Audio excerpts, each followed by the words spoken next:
na dito. Nakatira sa may lugar at naniniwala pa ako sa aking kasabihan, ang batang malambing, paglaki, pok-pok. Malambing kayo? Joke lang. Meron pa akong kasabihan. Kung sa paningin niya ako'y batang baboy, ha, may jowa naman akong tomboy. Sa tingin siya ay lumalangoy, sa aking tumunoy. Kasi naman, ako'y nagpapa-agil-agil. Nanay, natatawa ka, nakaka-relate ka? May jowa kang tomboy? Pero okay po kayo nakipag-jowa din sa tomboy. Unang-una, sila yung mga disiplina kasi hindi naman sila nakakabuntis eh. Apa, kasi hindi naman sila natutondom eh. Ang gamit ng tomboy gloves.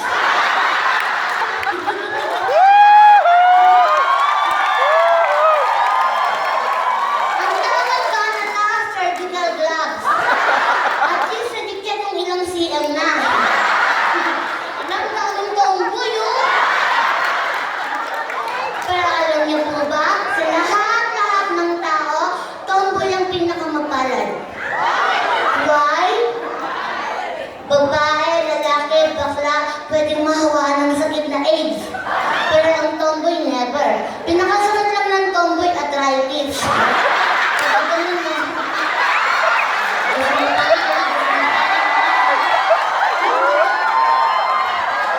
Totoo yun! Alam niyo po ba, pero exciting makipag-metlab ang mga tomboy. Correct me if I'm wrong ha, lahat daw itong may mga gamit. Ito nga sa gitna ko, ito yung tinatawag nilang sandata. Itong yung tataratso ka palasin sila, ito yung tinatawag nilang breaker. Sila magmimisala kung bibilisan pa ako dahan-dahan. Kasama ng pag-aari.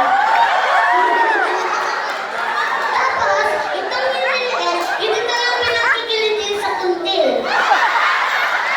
Ano ba? Malapit na yung girl. Ganon. Tapos itong yung lalaki, ito na yung pinagtatapal sa puwet. Pagkatawa sila sobrang sarap, mahutot yung girl. Baka may nga kuya. Baka.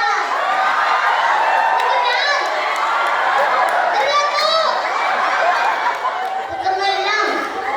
Oh, pasmato pepe.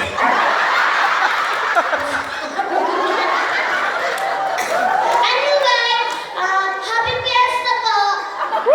Di ba fiesta ngayon? May nakikita akong mga foreigner. Hello, sir! Hi! Hello! You know me? I'm your future wife. Hello, ate. Is she your fiancé and you're the financer? Financer.